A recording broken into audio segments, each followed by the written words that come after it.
আপনার সন্তান আল্লাহর কাছে অভিযোগ করে বলবে, মাবুদ আমার বাপের বুকে পাড়া দিয়ে আমি আজকে দুদিকে যাব,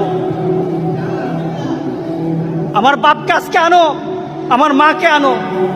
আমার চুলটা লাল হতো না যদি আমার বাবা শাসন করত, আমার চুলটা লাল হয়ে এদিক ওদিক যেত না যদি আমার বাপ আমাকে বুঝাতো, যদি আমার বাপ আমাকে বলতো 5 ওয়াক্ত নামাজ পড়বি, তোর জন্য পুরস্কার আছে, 5 ওয়াক্ত নামাজ পড়বি, না পড়লে কিন্তু শাসন আছে, এই কথা যদি বলতো তাহলে আমি আজকে খারাপ হতাম না।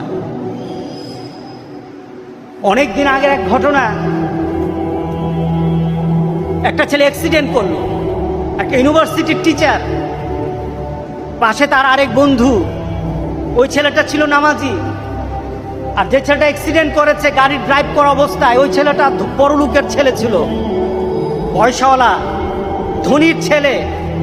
আল্লাহ কি আল্লাহর লাগে নাকি? নামাজ কি নামাজ আর লাগে নাকি? মুহাম্মদ সাল্লাল্লাহু আলাইহি সাল্লামের নীতি কি? এই নীতি ছাড়াই তো সুন্দর নীতি আমরা পাই। ওরা আল্লাহ রাসূলের শিক্ষা পায় নাই, পরিবার থেকে শিক্ষা পায় নাই, অ্যাক্সিডেন্ট করলো। যে ছেলে পাশে বসা ছিল নামাজি ছেলে, ওই ছেলেটা ইনজুরি হলো, সেই হালকা আহত হয়েছে, আর এই ছেলেটা খুব বেশি ইনজুরি হয়ে হসপিটালে ভর্তি, অ্যাপোলোতে ভর্তি। মা অনেক পয়সাওয়ালা, বাবা অনেক পয়সাওয়ালা। ছেলের ব্যাপারে বলা হলো লাইফ সাপোর্টের ছেলে, মার পাশে ওই ছেলেটা বসা। ছেলেকে কিন্তু মাঝে মাঝে ক্রিটিসাইজ করতো এই ছেলেকে, কারণ এই ছেলে নামাজ পড়ে, এই ছেলের দাঁড়িয়ে আছে, ক্রিটিসাইজ করতো। এবার মা কেঁদে কেঁদে ওই ছেলেটাকে বলে, তার বন্ধুকে বলে, বাবা আমার ছেলে কিন্তু নামাজ পড়তে জানতো না, আমার ছেলে কিন্তু কোরআন পড়তে জানতো না, বাবা তুমি একটু দোয়া করো না, আমার ছেলেটাকে যেন আল্লাহ ভালো করে দেয়, আমার ছেলেকে যেন আল্লাহ ভালো করে দেয়।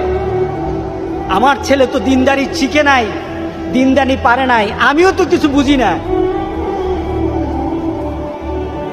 আপনার কাছে প্রশ্ন, ছেলেটা মারা গেল, আপনার কাছে প্রশ্ন, এই ছেলেটার দোয়া দিয়ে কি আল্লাহ সুবহানাহু ওয়া তাআলার আযাব থেকে বাঁচানো যাবে? না, দোয়া দিয়ে বাঁচানো যাবে না। ছেলে যখন, গ্রামের একটা কথা আছে, কাঁচাতে নানুয়ালে বাস, পাকলে করে ঠাস ঠাস। ছোট কাল থেকে যদি তুমি তোমার বাচ্চাটাকে আল্লাহ এবং রাসূলের নীতিতে নিয়ে আসতা, এই ছেলের জন্য কেউই দোয়া করুক